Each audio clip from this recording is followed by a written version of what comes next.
थे कि यार अगर आर्मी बन गए हैं तो सोचो जब हम छुट्टी में घर पहली बार वापस जाएंगे तो लोग कैसा माहौल होगा। लोग आएंगे रोड के किनारे हमारा स्वागत करेंगे, हमारे दोस्त उनको खर्चा पानी जान हथेली में रख के जिस शख्स के लिए गए थे वो हमारी जाति का तो नहीं था। अभी तक का मेरा सबसे रिस्की काम तो मेरा 3 साल से हमको लगता है 300 रिस्की काम होगा, लेकिन सबसे रिस्की काम मेरा उस दिन था कि एक नक्सल प्रभावित क्षेत्र में हम 1:30 बजे रात को चले गए। चार दोस्तों, स्वागत हमारे नए शो परिवर्तन में। तो आज हमारे गेस्ट के रूप में मौजूद हैं जो किसी परिचय के मुहताज नहीं, जिसे लोगों ने बनाया, जिसे देखते ही एक उम्मीद सा जग जाता है कि अब काम हो जाएगा। जी हाँ, एक आम लड़का कैसे खास बना, ये पूरी जर्नी को जानेंगे उसी की जुबान। तो हमारे साथ है डुमरी के एमएलए टाइगर जयराम महतो। स्वागत है हमारे नए पोस्टकार्ड शो में। जी धन्यवाद धन्यवाद, शुक्रिया। एक कॉलेज में पढ़ने वाला लड़का विधायक कैसे बन के पता चला? देखिए बिल्कुल एक ऐसी जर्नी है जिसको खुद लिखना होगा और लिखने के लिए समय चाहिए, समय नहीं मिल पा रहा है। कभी कभी रात को जब हमारे सारे साथी हमारे अंगरक्षक जब सो जाते हैं तो हम भी जगते हैं और जगकर अपने आप से सवाल करते हैं कि ये जर्नी इतना आसान कैसे, यहाँ तक मैं कैसे। मैं थीसिस की तैयारी करने वाला एक नौजवान, पीएचडी का शोधार्थी, कॉलेज के चक्कर काटने वाला, सेमिनार अटेंड करने वाला, जगह जगह से अपने मटेरियल्स को इकट्ठा करके पीएचडी का जो मेरा थीसिस उसे लिखने की तैयारी करने वाला लड़का आज अचानक से राजनीति में केवल राजनेता के रूप में नहीं, इस राज्य की एक बहुत बड़ी उम्मीद के रूप में सामने। तो कहीं ना कहीं मैं भी कभी कभी अपने आप से सवाल करता हूँ कि यहाँ तक का जर्नी कैसे। तो जब इसका उत्तर मिलता है तो इसका सबसे महत्वपूर्ण कारण यही है कि जो कोयलांचल की जो पृष्ठभूमि रही है, मैं आपको फिर स्पष्ट कहूँगा कि अगर ये आंदोलन सिमडेगा में, गढ़वा में, पलामू में, कोडरमा में, साहेबगंज में होता तो शायद जयराम महतो के रूप में इतना कम समय में और इतना बृहद पैमाने पे नेता सामने नहीं आता। चूँकि आंदोलन धनबाद और बोकारो की पृष्ठभूमि में था और धनबाद और बोकारो की पृष्ठभूमि अभी तक यही है कि भले भारत आज़ाद हो चुका है, झारखंड अलग हो चुका है, लेकिन यहाँ के जो लोग हैं दबे कुचले, यहाँ के जो मूलवासी हैं वो आज भी गुलामी की जंजीरों में है कहीं कहीं। चाहे कोलियरी हो, कोयला का खदान हो, या जो अन्य राज्यों से लोगों की जो एक बहुत बड़ी बाढ़ सी आई, उनके सामने जब ये अपने आप को बोना पड़ने लगे, वे आगे बढ़ने लगे, इनको दबाने लगे। हर क्षेत्र में लगभग आप धनबाद बोकारो को देखें, आप किसी भी इकोनॉमिक सेक्टर में चले जाएं जहाँ से 2 रुपये का इनकम हो रहा है, वहाँ मूलवासियों की संख्या धीरे धीरे घट रही है और अन्य प्रदेशों से जो लोग आए हैं वो अच्छे खासे अपने आप को स्थापित कर चुके हैं। तो हमने एमएलए बनने का सफर तो लगभग सबने देखा। तो जब एमएलए बनने से पहले या टाइगर जयराम महतो बनने से पहले जब जयराम महतो थे तो बचपन का दौर कैसा रहा उसका? देखिए बचपन जो एक गरीब मिडिल क्लास फैमिली के किसी भी परिवार का होता है, उसी तर्ज पर हमारा बचपन बीता है। और ये तो है कि हमारे नाना सर्विस करते थे और सर्विस के अलावे जो उनका फैमिली बैकग्राउंड था, नाना जी का खेती बाड़ी का पारिवारिक पृष्ठभूमि उनकी ठीक ठाक थी। तो वहाँ मेरा परवरिश हुआ।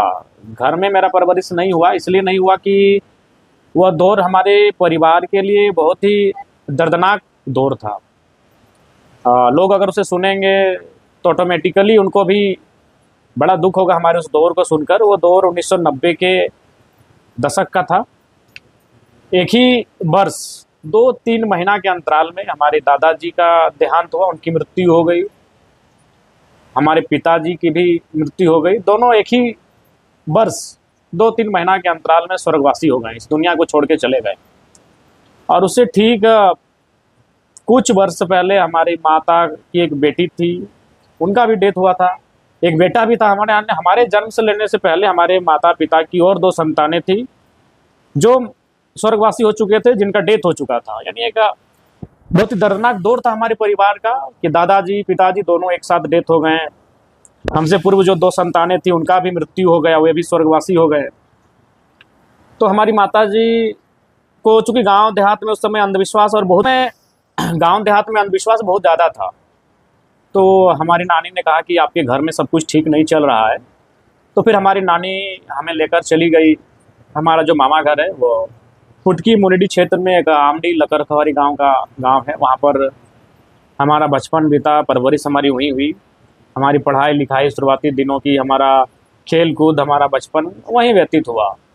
और उसके बाद फिर वहाँ से हम टाटा सिजवा में शहीद शक्तिनाथ महतो स्मारक विद्यालय पहुँचे। तो उस विद्यालय में हम पढ़े। हमें लगता है कि 3 वर्षों तक पढ़े।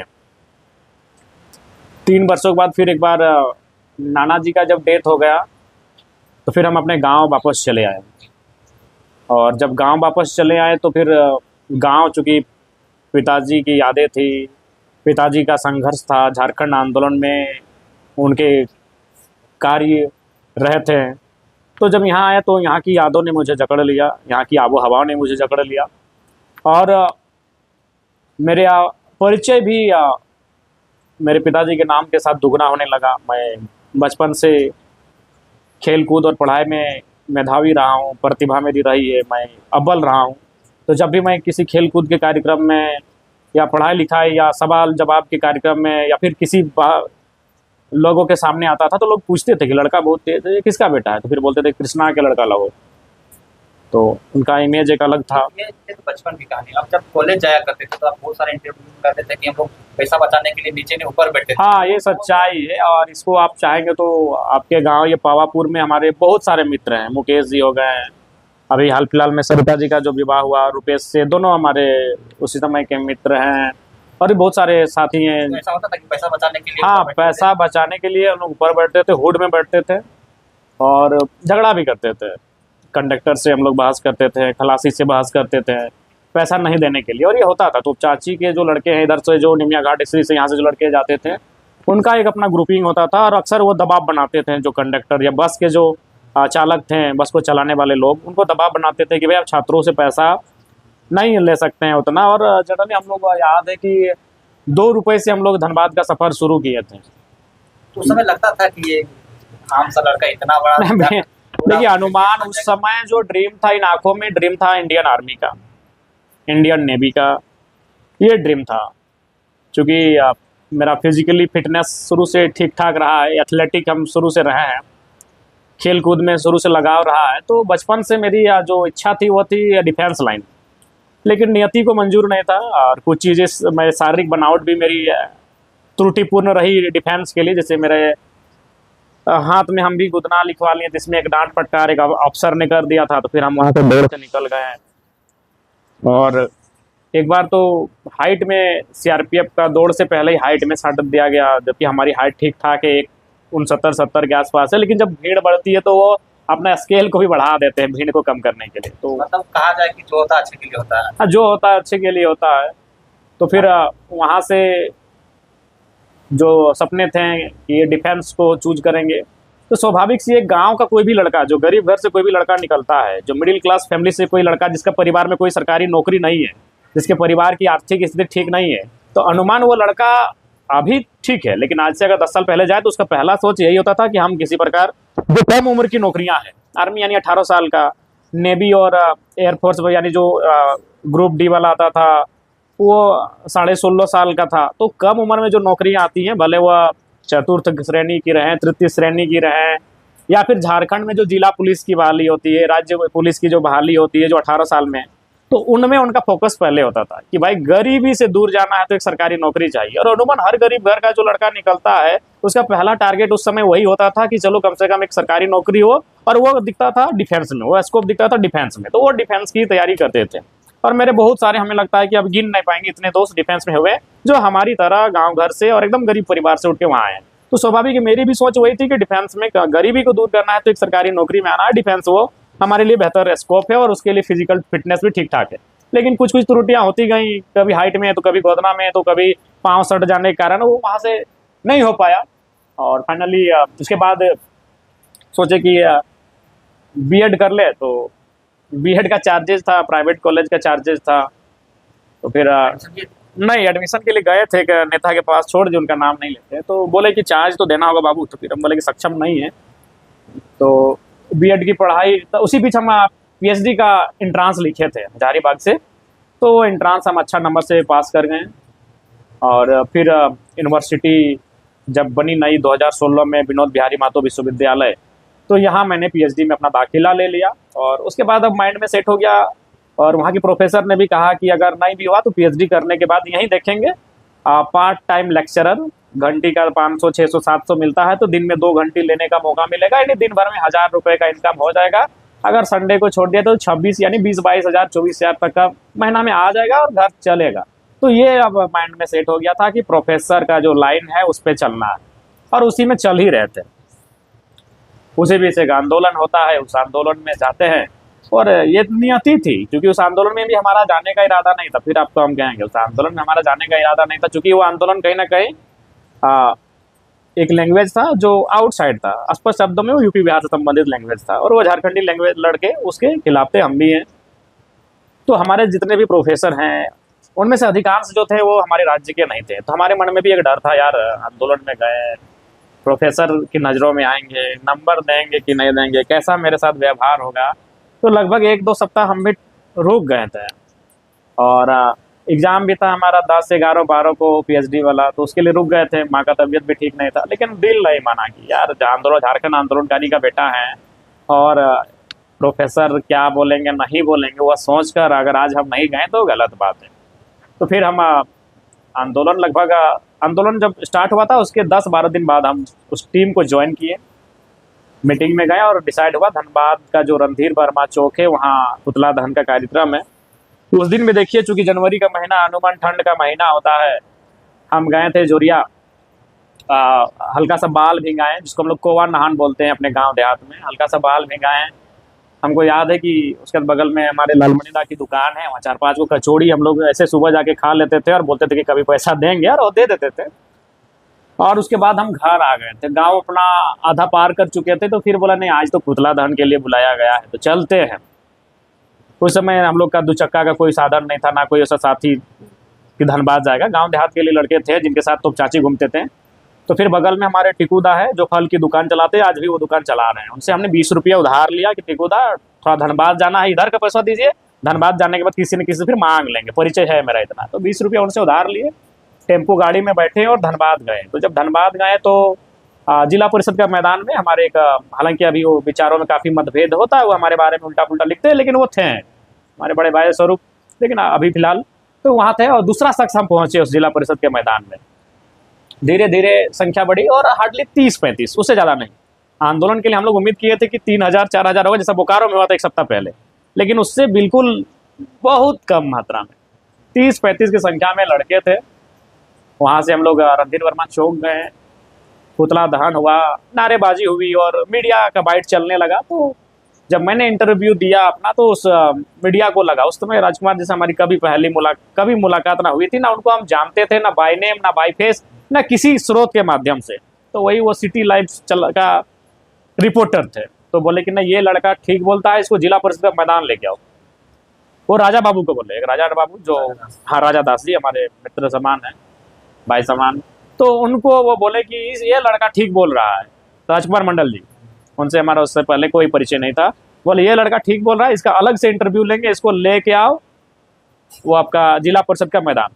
हाँ, उससे पहले जो राहुल मोदक थे, जो अभी शायद आवाज़ उठाओ न्यूज़ चला रहे, हाँ, उनसे परिचय था, 1-2 बार उनसे मिले थे, उनके गांव भी गए थे।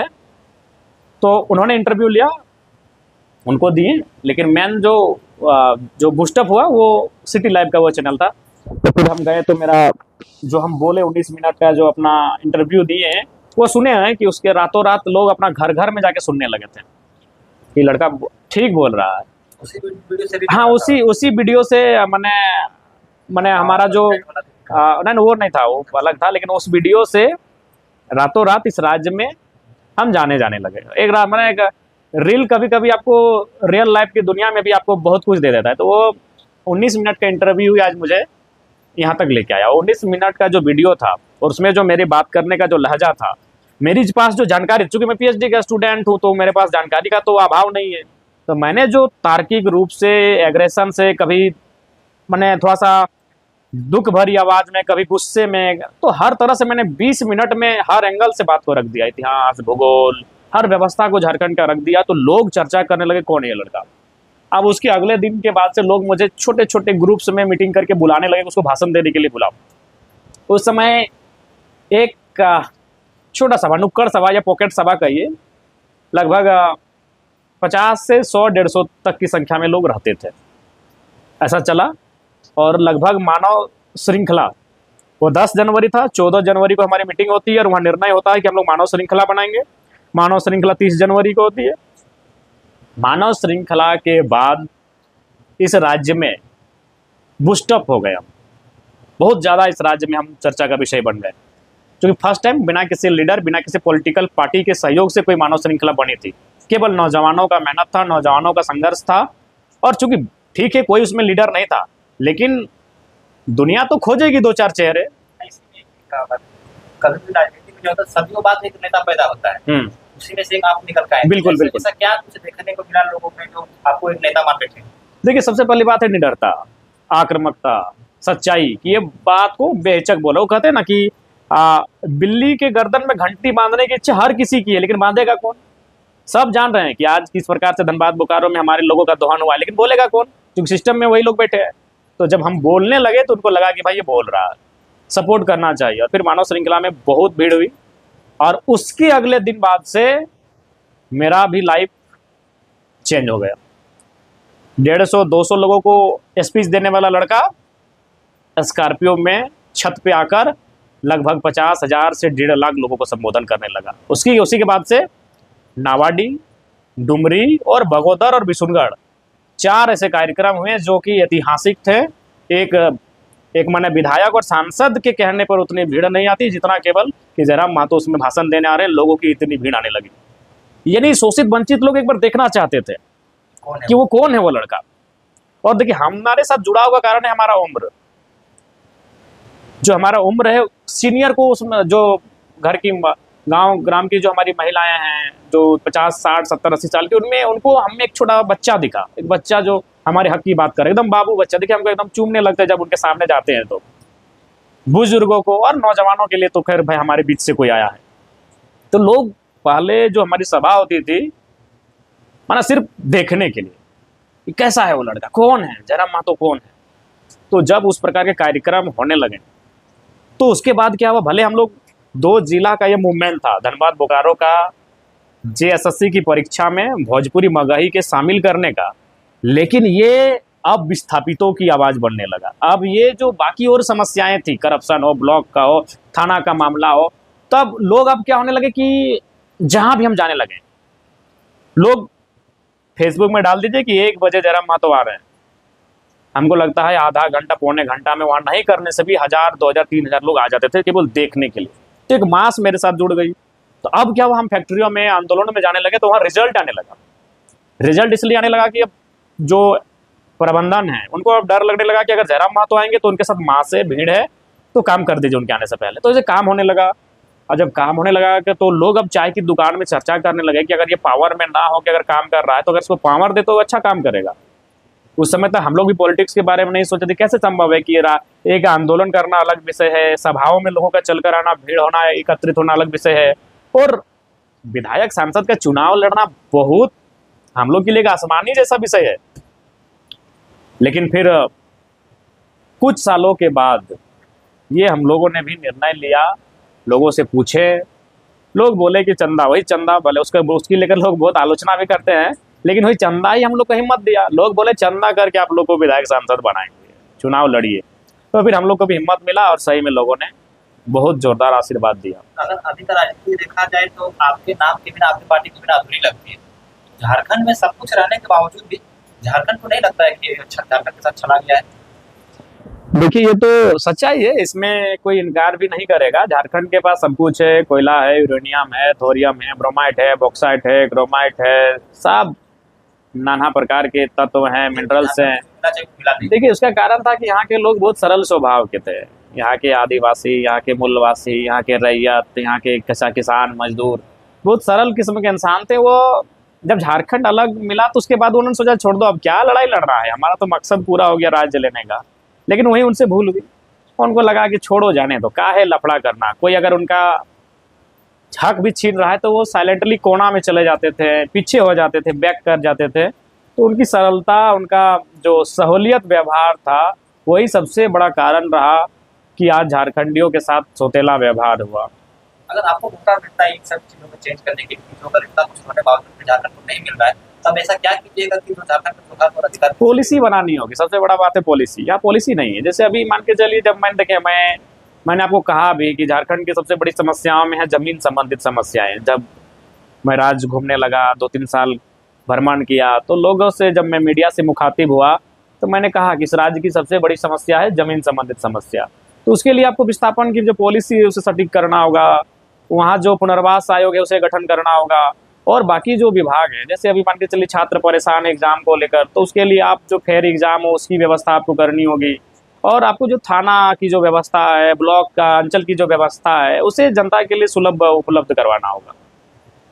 अच्छा, आपका पूरे 3.5 साल का अगर जर्नी को देखा जाए तो एक ऐसा मूवमेंट लगता है कि जिसको आप भूल नहीं सकते, कि ये बहुत ज़्यादा आपको दिमाग में बहुत दिन तक घूमते रहा, आपका दिमाग में ये चीज़ नहीं होना चाहिए था। देखिए, हर एक मूवमेंट ऐसा रहा कि आप सोच नहीं पाएंगे किसको अलग करें। अगर नकारात्मक के लिए जाए तो एक नहीं कई नकारात्मक घटनाएं भी घटी। सकारात्मक बात करेंगे तो सकारात्मक तो बहुत ज़्यादा रहा। तभी नकारात्मक बातें बहुत सारी रही, बहुत सारी नकारात्मक बातें रही, नकारात्मक चीज़ें सामने आई। डालते हैं 1 मई आपका नामांकन का दिन, उसके बाद आपका 10 दिन का गायब हो जाना। ये जब हम क्षेत्र में देख रहे थे तो आपस में लोग बात करने से डर रहे थे कि हमको सबका फोन बंद हो गया था, आप 10 दिन पूरा गायब थे। वो 10 दिन आप कैसे डरे? देखिए, एक बात है, पहला बात तो कि हम अरेस्टिंग के लिए मूड बना चुके थे। आप बिल्कुल वहाँ देखिएगा कि हमने मीडिया से संबोधन भी किया था कि हम अरेस्टिंग दे रहे हैं, लेकिन कुछ वकील समूह ने हमसे कहा कि देखिए विधायक जी, कॉमरेड AK रॉय का जमाना कुछ और था। वो एक स्थापित नेता थे और उनका पहचान और चिन्ह सब ठीक ठाक था, लेकिन आपको लोग पसंद करते हैं आपके भाषण के लिए। अगर आपका भाषण नहीं सुनेंगे तो वोट नहीं करेंगे। एकदम साफ लोगों ने हमें कहा, वकीलों की टीम ने कहा कि अगर आपका भाषण नहीं सुनेंगे तो लोग आपको वोट नहीं करेंगे। अगर आप सोच रहे हैं कि जेल में आप बंद हो जाएं, कॉमरेड AK रॉय ने जेल में बंद होकर चुनाव जीत लिया था, तो ये टाइम वो नहीं होगा। आप जैसे ही अंदर होंगे आपके सारे कार्यकर्ताओं का मनोबल गिर जाएगा, क्योंकि आप उस सेना की टुकड़ी के सेनापति हैं। तो आपका बाहर रहना बहुत आवश्यक है। हमने भी अरेस्टिंग का मन बना लिया था। उस समय जो सिल्ली के विधायक, पूर्व विधायक उस समय था, अभी वर्तमान वो जीत गए, अमित दादा आए थे, उन्होंने भी कहा कि आप अरेस्टिंग दे दीजिए, सरेंडर हो जाइए। हमारा भी मन था, लेकिन जो वकीलों की टीम ने हमें स्पष्ट कहा था, हमने भी आकलन किया कि हम जिस कार्यक्रम में नहीं, उस कार्यक्रम फीका हो जाता था। हम नहीं गए तो लोगों का मन उदास हो जाता था। तो हम अगर नहीं रहेंगे इस चुनाव की कैंपेन में, 25 दिन का कैंपेनिंग होने वाला है, लोग हमें नहीं देखेंगे तो आखिर कौन है? तो फिर हमने सोचा जो होगा देखा जाएगा और एक नया चार्ज लगेगा, लेकिन इस चुनाव में मेरा बाहर रहना बहुत आवश्यक है, लोगों के बीच मेरा जाना बहुत आवश्यक है। और फिर मैंने निर्णय लिया कि आज प्रशासन की गिरफ्त में नहीं आना है। बाकी हम भी ठान लिए थे कि जब हर काम हम लोग हीरोगिरी वाला कर रहे हैं तो अरेस्टिंग में एक बहुत बड़ा काम हो जाएगा, ये चर्चा का विषय होगा। लेकिन हम लोग का वोट नहीं आता, ये भी सच्चाई है। अगर लोग मुझे नहीं देखते तो मनोबल गिर, चूंकि पहला चुनाव था। अब अगर हम जेल के चले जाएंगे तो जीत जाएंगे, चूंकि मेरा सिंबल आ चुका है। लेकिन वो चूंकि पहला चुनाव था, हम लोग वोट में कभी आए नहीं थे, और पहला सवाल यही था कि गिदरन वोट लाना दिन भीड़ तो खूब ही आवो है, वोट वाला अंत है। तो वो सवाल पहला था। तो हमारा बाहर होना हमारी पार्टी के लिए, हमारे संगठन के लिए अनिवार्य था। 10 दिन का जर्नी कैसा रहा? अरे वो जर्नी बिल्कुल एक मैंने सबको एक फिल्म जैसा लगा था, एक बिल्कुल एक फिल्मी स्टाइल ही था वो जर्नी। जो 1 मई को हम जो निकले वो फिल्मी स्टाइल की जर्नी थी।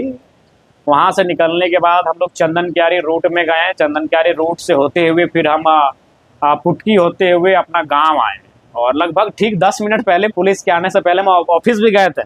और ऑफिस में जब हम वहाँ से निकले तो देखे कि संजय का को अरेस्टिंग कर लिया है, खान साहब को अरेस्टिंग कर लिया है, रिजवान साहब को अरेस्टिंग कर लिया है। सुबह सुन रहे हैं कि हमारे और एक स्टूडेंट और मामा को अरेस्टिंग कर लिया है। तो लग रहा है एक मूवी चल रहा है। जितने भी सिजवा की जो टीम थी उनको भी कस्टडी में ले लिया है पूछताछ के लिए। तो अब जब इतना कुछ हो ही गया था तो ठान लिए थे कि भाई अरेस्टिंग तो बिल्कुल भी नहीं देना है। फिर वहाँ एक लोकेशन था इधर आपका महादेवगढ़ करके, वहाँ बड़ा अच्छा क्षेत्र है, बहुत ही सुनसान क्षेत्र है, अच्छा माने भौगोलिक ठीक ठाक है। तो वहीं फिर हम लोग रहें, और वहाँ आसपास के जो हमारे साथी रहे, तेलो तरंगा के, तारा नारी के, इधर आपका चेता खेड़ा बड़ा के, वही लोग जब कोई ऐसा ज़रूरत होता था वे लोग आते थे। बाकी वहीं हमारा 10 दिन बीता। और जो हम लोग का सबसे पहला फोकस था 3 सेट डाल के आए थे, और चूंकि बाहर घूम रहे थे, प्रस्तावक का नाम अखबार में पहली बार आया था हिस्ट्री में कि प्रस्तावक को बुलाया गया था अखबार में इश्तहार देके, तो क्या पता नॉमिनेशन कहीं कैंसिल ना हो जाए। सबको यही डर था। 2-3 को जयराम महतो नाम का लड़का भी नॉमिनेशन कर लिया था, ऐसा साजिश कभी नहीं हुआ होगा। लेकिन हम लोग चौथा सेट था उसके लिए पूरा प्रिपेयर हो रहे थे। उसके लिए कोल्हान से हमारी एक टीम आई थी, हमारे 2 मित्र आए थे कोल्हान से, पश्चिमी सिंहभूम से, उनका जिम्मा था, वो एक्सपर्ट है उस नॉमिनेशन फॉर्म को भरने में। तो उन्होंने बहुत बारीकी के साथ और बड़े इत्मीनान से 3 दिन, 2 या 3 दिन लगा उस नॉमिनेशन पत्र को हम लोग को भरने में, और फिर अंतिम दिन जाके हमारे समर्थकों ने उस नॉमिनेशन पत्र को जमा किया। 1 रिजेक्ट हुआ, 3 सेलेक्ट हुआ हमारा, तो फिर राहत की सांस आई। उसके बाद भी काफ़ी संशय बना कि अब साइन करने के लिए जाना होगा, नहीं तो चुनाव का चिन्ह से पहले एक बार हस्ताक्षर होता है, नहीं तो चुनाव एजेंट नहीं मिलेगा। तो फिर रात को एक दिन वहाँ से गए, हस्ताक्षर करके चले आए। बिल्कुल बिल्कुल एकदम नायक, एगो बने अलग है, वो फिल्मी स्टाइल था। रात को गए थे हस्ताक्षर करने के लिए कार्यालय, और फिर अपना साइन करके हम चले आए। और फिर जब सब कुछ प्रक्रिया कोर्ट में जब स्टे लग गया हमारे अरेस्ट वारंट को, तो फिर हम बाहर आए। और बिल्कुल हमने भी आकलन किया। हाँ, मीडिया के स्रोत बताते थे कि हम 1 लाख वोट लाएंगे। मीडिया का जो पहला स्रोत इन्फॉर्मेशन हमारे पास आया कि 1 लाख, वही मीडिया की टीम जब कुछ दिन बाद मिली तो बोली नहीं, अब आपका मेहनत बता रहा है कि आप 1.5 लाख तक जाएंगे। और जब चुनाव के ठीक पहले मिली तो उस समय तक भी वो 2 लाख बोल रहे थे, लेकिन हम ही बोल रहे थे कि हमको पूरा विश्वास है कि एक विशेष वर्ग अगर वो हमको वोट कर दिया है तो हम चुनाव जीत रहे हैं। हम अपने समर्थकों को भी बोले और उस वर्ग के भी लोगों को बोले कि अगर आपका वर्ग हमें वोट किया है तो चुनाव हम जीत रहे हैं, और नहीं तो हम लोग कुछ अंतर से चुनाव हार जाएंगे। ये हम चुनाव की रिजल्ट से पहले ही बोल दिए थे कि अगर आपका जो वर्ग है, एक वर्ग, अगर वो वर्ग अगर हमें अच्छा खासा वोट कर दिया है तो चुनाव हम निकाल लेंगे, और नहीं अगर उनका वोट अगर इंडिया के साइड चला गया है सारा का सारा तो फिर दिक्कत होगा। और वही हुआ जिसको हमने सोचा था, अनुमान किया था। बहुत मिला, लेकिन बहुत कम मात्रा में। या पहला घटना तो जो बहुत ज़्यादा चर्चा में रहा, एक नामांकन का, और दूसरा बोकारो कांड और तीसरा बेरमो, ये दोनों। बोकारो का क्या कुछ हुआ था? बोकारो में मैंने हत्या हुई थी सीआईएसएफ के माध्यम से। तो फिर हम वहाँ मिलने गए थे, तो जब वहाँ गए तो देखे वहाँ के विधायक और उनके समर्थक हमारी गाड़ी को घेर लिए, नारेबाजी करने लगे हैं कि चले जाओ, ये आपका विधानसभा नहीं है, गाड़ी को तोड़ फोड़ करने लगे। तो ये उनकी संकीर्ण सोच थी। वो विधायक अभी कोई चर्चे में है? वो बहुत फर्जी काम किए हैं अपना पहचान को लेकर। बहुत सारा मिलेगा। वो विस्थापितों की आवाज उठाती है और खुद बीएसएल का क्वार्टर में रहती है। क्या कुछ कहिएगा? 2 पैन कार्ड रख रहे, 3 वोटर आईडी रख रहे हैं। जी निसंदेह। कहीं पे जो संग्राम सिंह है, कहीं पे उसका पति बन जाता है, कहीं पिता बन जाता है नाम पे। बिल्कुल, ये बहुत ही दुर्भाग्यपूर्ण है। और चुनाव आयोग से उन्होंने अपना परिचय को छुपाया है, तो निसंदेह ये गलत है। बेरमो वाला क्या कुछ था? देखिए, बेरमो में ये था कि हमारे कुछ समर्थक कहिए या फिर गांव के लोग कहिए, रैयत, तो वे लोग एक क्वार्टर में बोला था कि हम लोग पढ़ाई लिखाई करेंगे, यहीं रहेंगे, तो क्वार्टर में चले गए थे। जनरली लोग क्वार्टर ऐसे ही कब्जा कर लेते हैं, जब देख रहे कोई नहीं तो घुस जाते थे। लेकिन चूंकि अभी सिस्टम ये है कि अगर आप झारखंडी हैं तो कार्रवाई होगी, अगर आप बाहर राज्य से आके घुस गए तो कोई बात नहीं। तो हमको रात को 2 बजे बुलाए कि ऐसा है कि आतंकवादी जैसा फील हो रहा है, यहाँ पुलिस चारों तरफ से घेर ली है। तो हम गए गुस्से में, पुलिस से काफ़ी हॉट टॉक हुआ। अगले दिन भी बहुत आंसू गैस, रबड़, गोला, क्या क्या नहीं जाना हथकंडा अपनाई थी। 5-6 थाना की पुलिस, वीडियो, बहुत सारे पदाधिकारी आए थे। आप तो राजनीति में अच्छा खासा समाज आपका बढ़ चुका है, तो क्या लगता है राजनीति में झारखंड का संविधान अनुसार कौन सा पार्टी पहुंचाया, झामुमो को या बीजेपी? देखिए, सभी का समान रूप से अगर सबने फायदा तनिक तनिक पहुंचाया है तो घाटा बहुत ज़्यादा पहुंचाया है। और समान रूप से, चूंकि उनकी इच्छा शक्ति सबसे महत्वपूर्ण होता है, इच्छा शक्ति। अगर आपकी इच्छा शक्ति नहीं है तो फिर अभी देखिए, क्या थाना को नियंत्रण में रखना आपकी इच्छा शक्ति पर निर्भर करता है। राज्य का मुखिया चाहेगा तो थाना हालत खराब होगा, ब्लॉक सिस्टम का हालत खराब होगा, लेकिन आपकी इच्छा शक्ति नहीं होने के कारण राज्य भुगत रहा है। तो क्या बोलते हैं, अगर आप जैसे आप सीएम बनते हैं, आप जितने लोग अभी से नारा लगा रहे हैं आपकी बात जयराम की सरकार 24 में होना चाहिए था, नहीं हो पाया। अगर सपोज करता है 29 में आप सरकार में आप आते हैं, या अगर किसी से गठबंधन करने का मौका मिलता है तो क्या आप गठबंधन क्यों चाहिएगा? लेकिन उस पर अभी निर्णय नहीं ले पाए हैं। फिर मैं कहूँगा कि सत्ता और सिद्धांत दो धुरी के बीच हम आके खड़े हैं। तो एक तरफ है सिद्धांत, सिद्धांत यानी निजी, और एक तरफ है सत्ता यानी जनता। अगर आप जनता का भला करना चाहते तो सत्ता के साथ होना पड़ेगा। सिद्धांत से जनता का भला नहीं होता है। सिद्धांत से आप आदर्शवादी हो सकते हैं, सिद्धांत से आप महान हो सकते हैं, सिद्धांत से आप पूजनीय हो सकते हैं, तो जनता का भला सिद्धांत से नहीं होता है। जनता का भला समझौतों से होता है, जनता का भला सत्ता से होता है। तो उसी दो धुरी के बीच अगर हम खड़े हैं, सिद्धांत की सत्ता, तो उसका फैसला अभी नहीं हो पाया है, फैसला भविष्य में ही होगा। तो क्या कुछ अगर सपोज करें, अगर मिल जाता है मौका, आप सीएम पद में चल जाते, तो क्या कुछ चाहिएगा कि झारखंड में ये चीजें हम पहला दिन का सबसे पहले पॉलिसियां बनाइए, स्थान नीति बनाइए, नियोजन नीति बनाइए, विस्थापन नीति बनाइए। सबसे पहले पॉलिसी बनाइए और उन पॉलिसियों को एकदम धरातल पर उतार दीजिए ले जाके। कैसे कुछ रोड मैप होगा आपके पास, कैसे कुछ उतारिए पॉलिसी, सबको बनाने का काम करते हैं? देखिए, सबसे नहीं बनाने का सब काम करते हैं, ऐसा बात नहीं। इससे पूर्व उन्होंने 1985 की नीति बना दी, उतरी की नहीं धरातल पे। अभी की सरकार की मंशा होनी चाहिए कि आप नीति को धरातल पर लेके आते हैं कि नहीं, उतरी है। जिन सरकारों ने चाहा है, जिनकी इच्छा शक्ति रही, वो पॉलिसी धरातल पर उतरी है। तो इच्छा शक्ति होनी चाहिए, इच्छा शक्ति सब कुछ निर्भर करती है। क्या बोलते हैं, जब कोई जो नेता होता है, एक समाज का, एक खास समाज का नेतृत्व करता है, जब मुस्लिम समाज की बात आती है तो वो अपने हबीबुल हसन तरफ पे देखते हैं, इरफान अंसारी की तरफ देखते हैं। उसी तरह एक महतो समाज, एक उनकी समाज है जो जयराम महतो को देखना चाहते हैं कि हमारे लीडर, जयराम महतो एक समाज का नेता बन के रहेंगे क्या राज्य का नेता बनेंगे? लेकिन निसंदेह आपको एक महतो समाज एक बोल सकते हैं, वो आपको संपत्ति मानते हैं, इसको नुकसान नहीं होना चाहिए। ठीक है, देखिए, अगर आप किसी समाज से हैं, समाज से अगर आपका संबंध है, तो आप उस समाज से अभिन्न नहीं है, उस समाज से अलग नहीं है। लेकिन जब नेता के रूप में आप आते हैं तो आप जमात के होते हैं, क्योंकि ये लोकतांत्रिक व्यवस्था है। बहुत को साबित करने में लगा है कि जयराम महतो अभी भी एक जात का नेता है। नहीं, साबित करने वाले तो आंदोलन के समय ही साबित कर रहे थे। हम जो उस दिन जान हथेली में रख के जिस शख्स के लिए गए थे, वो हमारे जाति का तो नहीं था। अभी तक का मेरा सबसे रिस्की काम तो मेरा 3 साल से हमको लगता है 300 रिस्की काम होगा, लेकिन सबसे रिस्की काम मेरा उस दिन था कि एक नक्सल प्रभावित क्षेत्र में हम 1:30 बजे रात को चले गए। अभी एक मर्डर के केस में गए हैं, ऐसा थोड़ी कि चोरी था, मर्डर था, वहां हम गए, वो तो हमारे समाज का नहीं था। हम तो उससे ये नहीं पूछे थे वो कौन समाज का है, हमने सिर्फ सुना और हम घटनास्थल पर चले गए। तो ये जो संकीर्ण जिन लोगों की मानसिकता है, ये उनकी सोच है। उसके बाद देखिए, समाज सबका होता है भैया, वो हर कोई अपने समाज की संपत्ति होता है। मुख्यमंत्री भी अपने समाज की संपत्ति है, इसीलिए तो आंख बंद करके उनको वोट मिल जाता है। विजन लेस हैं, फिर भी समाज के लोग वोट करते हैं। आज देखिए, सबसे ज्यादा आदिवासी समाज सड़कों पे है, लेकिन वोट फिर उनको करेंगे चुनाव के टाइम। तो हमको एक नया लड़का आया, उस पर ये सवाल करने से पहले अभी जो परिपाटी चल रही है उसी को देखिए। अभी जो माननीय मुख्यमंत्री, अब देखिए, रामगढ़ का जिला अध्यक्ष उन्हीं के समुदाय का, बोकारो का जिला अध्यक्ष उन्हीं के समुदाय का, धनबाद का जिला अध्यक्ष उन्हीं के समुदाय का, जामताड़ा का जिला अध्यक्ष उन्हीं के समुदाय का। हम तो नया पार्टी, हमको तो आदमी मिल नहीं रहा था, तो हम अपना समाज के ही लोगों से पहले। लेकिन आपको तो एक स्थापित पार्टी है, 34 सीटों की आप पार्टी है, उसके बाद भी आप लगातार अपने समुदाय को, क्योंकि उनको मालूम है कि वहाँ धनबाद, बोकारो, रामगढ़ में कोयला का असीम संभावना है, तो दूसरे लोगों को कहाँ मिलेगा। तो वहाँ तो कभी आपने सवाल नहीं किया। तो अगर आपको समाज की बात करते हैं, अगर आपको कुछ मौका मिले तो आप अपना समाज के लिए क्या कुछ कीजिएगा? जैसे मुस्लिम समाज है, आदिवासी समाज, लोगों का क्या कुछ करना चाहिए? देखिए, हर एक समाज के लिए, एक राजनेता के रूप में मेरा काम हर एक समाज के लिए रहेगा।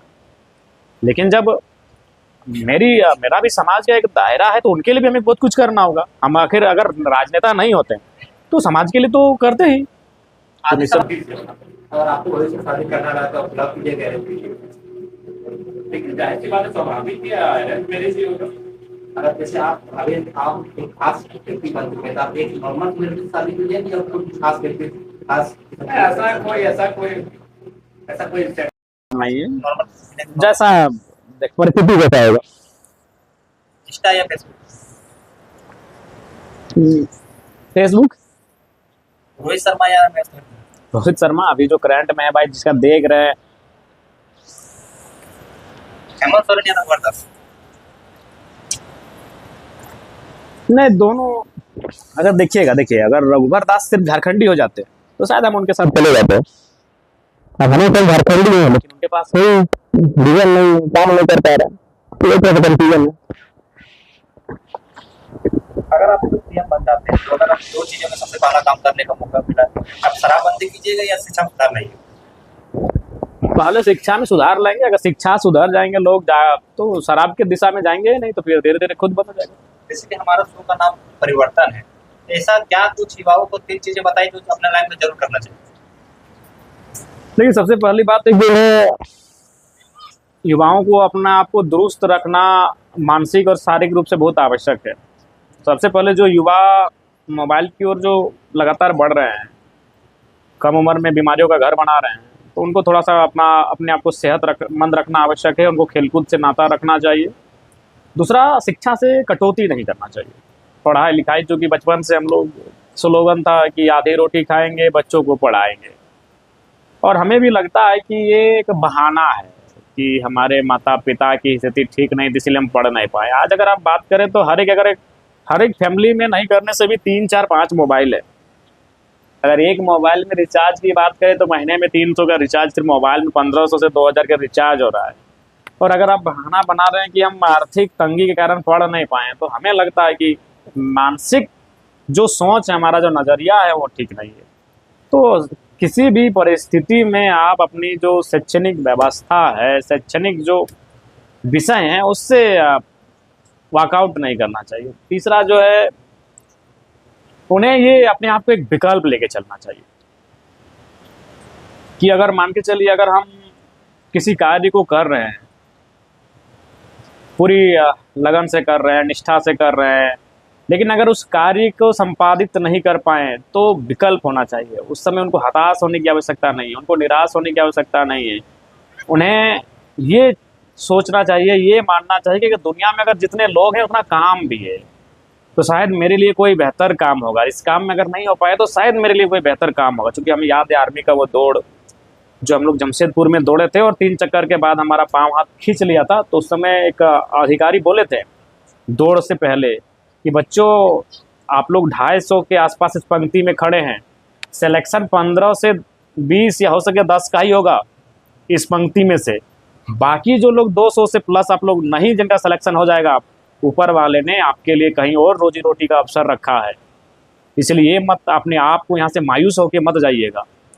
तो हमारा कहना है कि उनके पास विकल्प होना चाहिए, उनको मानसिक रूप से सशक्त होना चाहिए, और अगर बाय द वे जिस लक्ष्य को लेकर वो चले हैं, अगर उसको हासिल नहीं कर पाते हैं तो एक विकल्प होना चाहिए।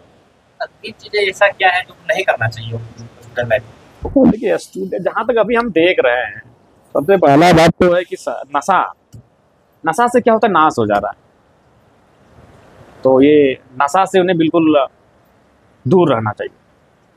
दूसरा क्या है कि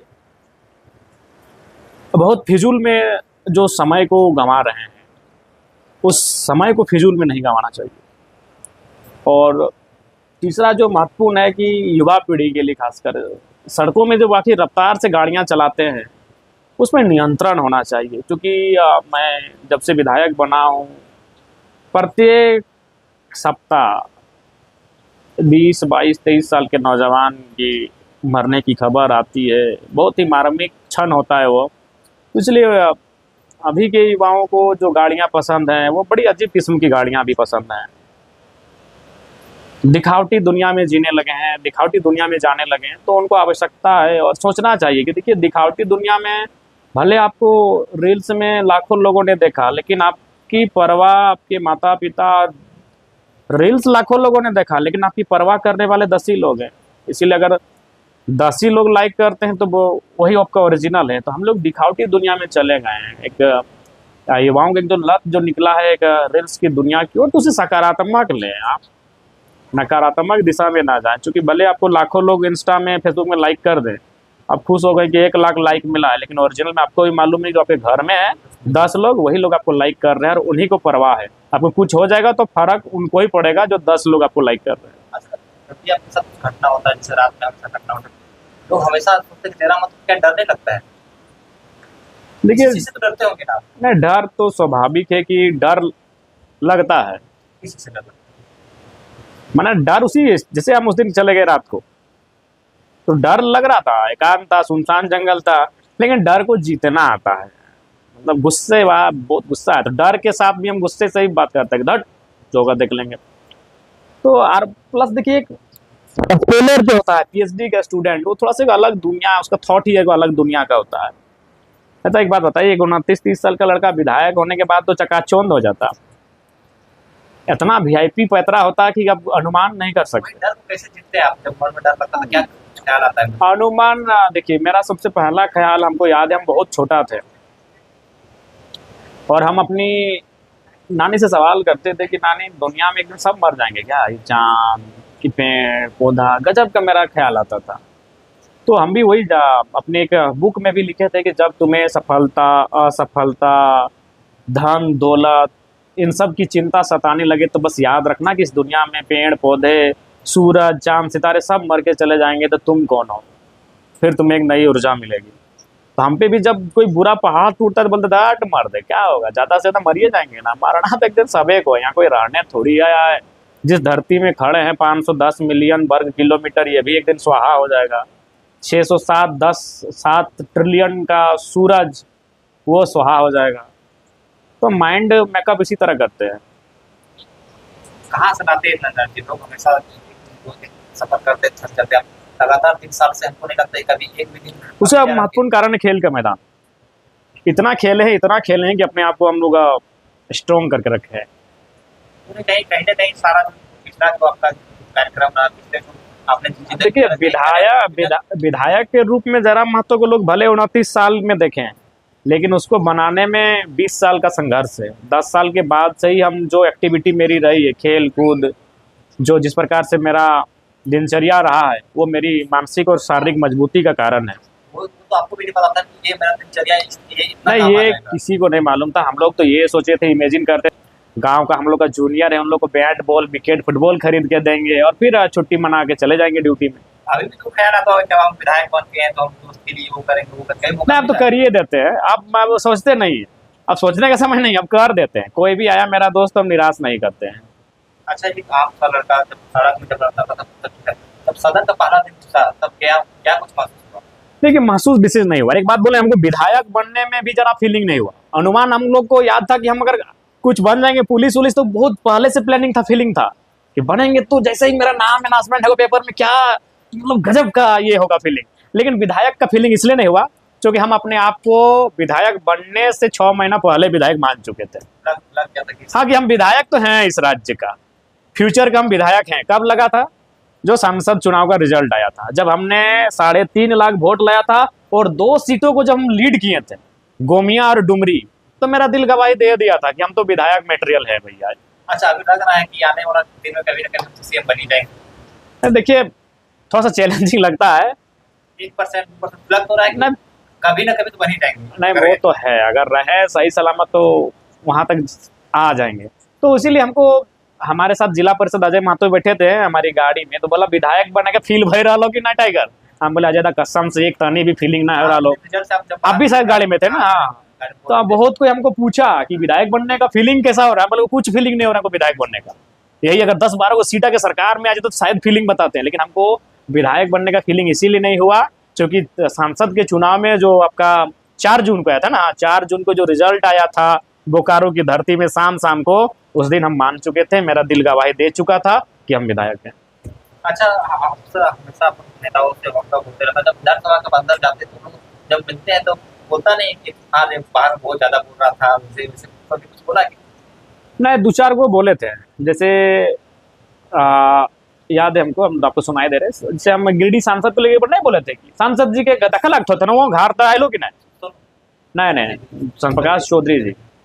तो हम थोथना कहने के तात्पर्य चेहरे से था, हम गलत वे में नहीं बोले थे। हमारा कहने का मतलब ये था कि हाँ गो रामगढ़ के लगे सांसद बा थोथनो देखे पावा हा, तो उसको लोग थोड़ा सा नेगेटिव वे में लिए थे। तो उनके एक रिलेटिव फोन किए थे कि विधायक जी सब कुछ तो विधायक, सॉरी जयराम बाबू, आदत हो गया विधायक जी विधायक, बोला जयराम बाबू सब कुछ ठीक है, राजनीति चलते हैं, लेकिन थोड़ा सा कुछ शब्द है सर। बोले ठीक है गो, जैसे हम 200 रुपये में बोला ला लियो, लेकिन ना बोलबो। तो उनको हमने ये कहा था कि ठीक है हम नहीं बोलेंगे। डब्लू महतो का भी याद है, बोला हाँ हाँ बातचीत हुआ है ऐसे। ठीक है, कोई बढ़िया से काम करो, सीखो चीज़ों को, होता है। जो प्रतिद्वंदी भी रहे हैं उनसे भी बातचीत होती है। 2-4 ही विधायक ऐसे हैं जिनसे बातचीत नहीं हो पाई है। अक्सर लोग भावना रहता है कि नेता तो बाहर में एक दूसरे को बहुत करते हैं, अंदर अंदर में लोग दोस्त होता है। नहीं, स्वाभाविक, सही बोल रहे हो, गलत नहीं बोल रहे, अंदर में लगभग सब दोस्त ही होते हैं। तो जनता तो निर्माण हो जाएगी। नहीं, देखिए, जनता को दिग्भ्रमित, जनता को भी दुश्मनी राजनीति करना है। और दुश्मनी नहीं करना है, विचारों में मतभेद करना है। मैं तो अपनी जनता से बार बार कहता हूँ कि आपको राजनीतिक मतभेद करना है। वो व्यक्ति अगर आपका मौसा है तो जरूर उसके घर जाइए, वो आपके घर आएगा। देखिए जय, हमारी जैसे सोच सब नहीं रख पा रहे हैं, उनकी सोच बहुत संकीर्ण है। अभी बहुत सारे रिश्ते लोग हमें याद है, एक घटना हमें याद है, एक श्राद्ध कार्यक्रम था, हम पहुंचने वाले थे और 100 फीट दूरी में हमको रोक दिया कि टाइगर तो ये भी ना तो फलना नाराज भाई जी। तो मैंने दूसरा पार्टी के प्रत्याशी था, नाम छोड़ दीजिए, बोला फलना नाराज भी तो और हमारे फूफा के बेटा या इस तरह कोई रिलेशन लागो। तो हम बोले तोहनी तो न्योता दे नहीं आएगा, तोहनी की इच्छा ना है तो हम चल जाए। तो फिर हम 100 मीटर दूर से उस भोज घर से हम वापस आ गए, बस इसलिए। एक हाल ही फिलहाल नावाडी में एक शादी घर गए थे, वो हमारा समर्थक नहीं था, तो फिर भी हम बोले समाज तो हमारा है, तो बगल में हम कहते सोचे इनका भी घर चले जाए। तो एक आदमी न्यूट्रल पर्सन आया, बोले विधायक जी तो देसी अगर घरवा ढुक भी ना आधा लोग अगर बरतिया ना आ जीते विपक्षी वाले, क्या सब ओकरे लगतो ना। बोले तब ठीक है। ज्यादातर आपका समर्थक युवा है, युवाओं को क्या कुछ कहिए? नहीं, युवाओं को यही कहेंगे कि युवा अपने आप को बिल्डअप करे, आप अपने आप में मेहनत करें। आप युवा के लिए भी क्या होना चाहिए, युवा के लिए अभी खेलकूद होना चाहिए, पढ़ाई होनी चाहिए, जिम होना चाहिए, जो सही दिशा है उस पर आप जाए। नकारात्मक दिशा में शराब, गाड़ी की रफ्तार, इनसे थोड़ा दूर रहें।